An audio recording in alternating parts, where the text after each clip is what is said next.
there's a lot of Torah spreading around the world. And that's actually one of the nevuot, one of the prophecies that's going to happen. The Gemara says before Mashiach comes, the Torah says, the Tanakh also says it, that people are going to have a hunger. They're going to be very hungry, but not hungry for food, not hungry for material things, but hungry for spirituality, hungry for a connection to HaKadosh Baruch Hu. And you're actually seeing it all over the world. People are waking up and asking difficult questions of what's the purpose of life, why am I here, why do I have problems, why does everybody have problems?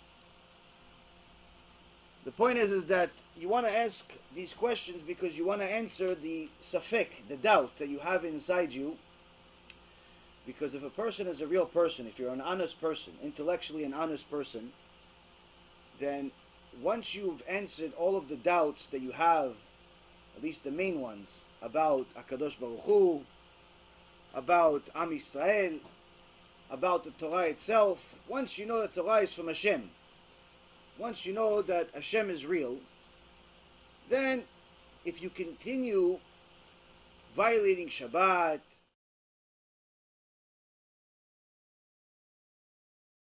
simply crazy, then you just put you in a mental institution. Why? Think about it. If a king of flesh and blood came over here and said to you, listen, if you raise your right hand, I'm going to kill you. How many of you are going to raise your right hand? No one. Why? Because you don't want to die. Which means, if we know that Hashem Yitbarach is the one that wrote the Torah, and He is real, and the Torah is real, and the Torah says don't walk around immodest, and the Torah says don't go with goyim, and the Torah says don't eat non-kosher, and the Torah says don't violate Shabbat, and so on and so forth. If HaKadosh Baruch Hu wrote the Torah, and the Torah says all of these things, only a crazy person would violate it.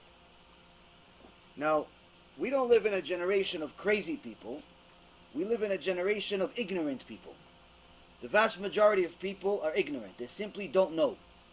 Either they don't know at all if the Torah is real, or they don't know at all if Hashem is real, or they know that Hashem is real and the Torah is real, but they don't know that the punishment part is real. They don't know that when Hashem wrote all of the punishments in the Torah, He was serious. They think, yeah, listen, if you keep Shabbat, you're a tzaddik. You don't keep Shabbat, you're still okay. Why? Because sometimes you have people that call themselves rabbis that tell you stuff like that. Just because they want your money, so they want to make you feel good about yourself. So they call you a tzaddik for no reason. HaKadosh Baruch Hu says who's a tzaddik and who's not a tzaddik. The Torah clarifies who's a tzaddik and who's not a tzaddik. He says who I love and who I hate. There are some people that Hashem hates, and there are some people that Hashem loves. He doesn't love everyone. Anyone that tells you that Hashem loves everyone is lying to you. Why? Because the entire Torah describes the people He loves and also the people He hates. But sometimes you have difficult people. There's not that many, but unfortunately enough to drive you crazy, that even if they hear the truth, even if they know that Hashem is real, even if they know that the Torah is real, even if they know that, you know what, yes, there's punishment, but I'm not ready for it, Rabbi. I'm not ready to keep Shabbat yet. I'm not ready to leave my girlfriend from Christine. I'm not ready to leave my boyfriend, Jose. I'm not ready because I like him. He makes me happy. Yeah, but he's not Jewish. He's not going to make you happy in Gehenom. I'm not ready. Oh, you're not ready? Okay. So when are you going to be ready? Oh, later on. How do you know you have later on? Who promised you later on? Who promised you that you're going to live till next week? Who promised you're going to live till next month? Who promised you're going to live 120 years? Even though it writes on the birthday cakes until 120, who promised you're actually going to live? It's only a cake. So sometimes there are certain people that are so delusional that even if they know the truth, unfortunately, they still violate it. And we have it in our Torah. In last week's Parashat Korach, the time of Korach, all of Am Yisrael saw miracles that no other nation, no other people has ever seen before. They literally saw HaKadosh Baruch Hu open the heavens and show them what's there.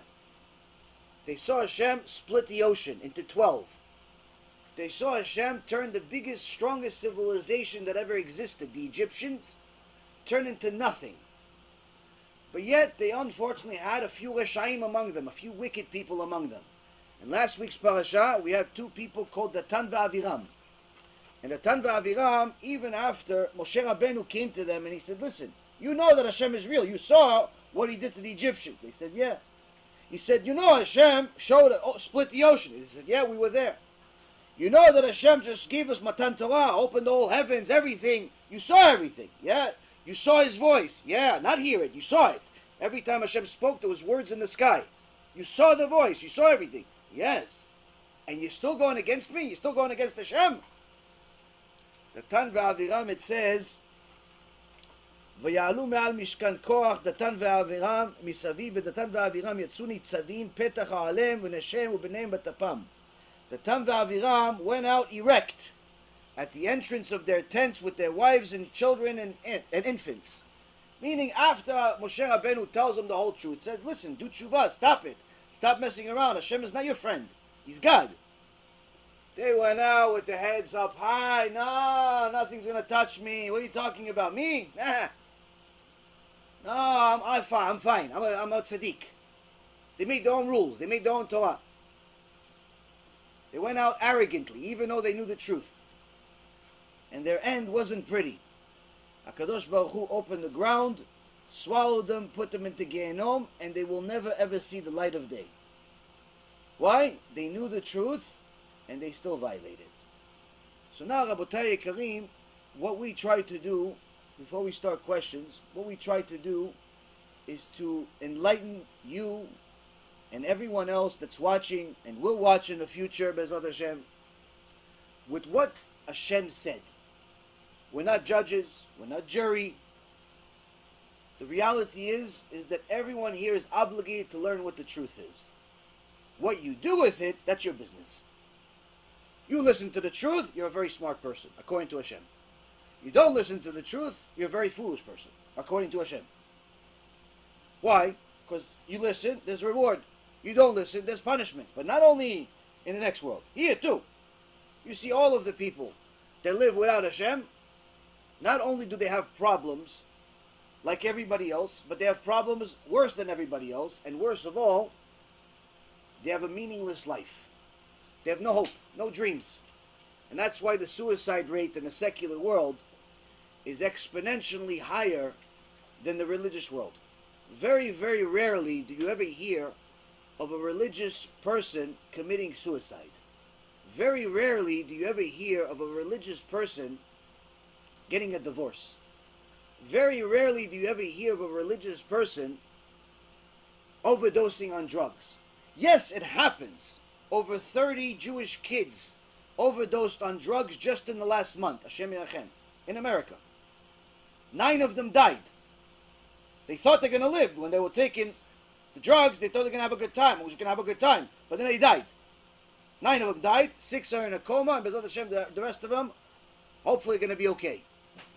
Especially if they stop doing drugs this time. So it happens. It happens. Some of those people, unfortunately, were not, were religious people. It wasn't just non-religious. So it does happen. But if you compare this 30 versus the rest of the world, it's nothing. It's not even a fraction. Point being is that when you have a connection to HaKadosh Baruch Hu, you have a reason to live, you have an instructions of how to live, and you have answers to your questions. Unfortunately, the people that usually end up committing suicide, overdosing on drugs, having a divorce, usually they did the mitzvot, but they didn't really know why. They just did it because somebody told them to. They grew a beard because it grows for free. They put a kippah on because they had a bald spot. They went to Beit Knesset because they wanted to hang out with their friends, not because they wanted to go hang out with HaKadosh Baruch Hu.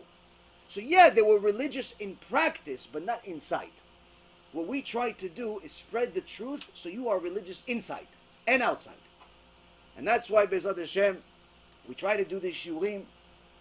We sacrifice everything and anything we have so you guys can have the truth and B'ezrat Hashem build fantastic families one day full of kedusha and without all of the problems of the secular world.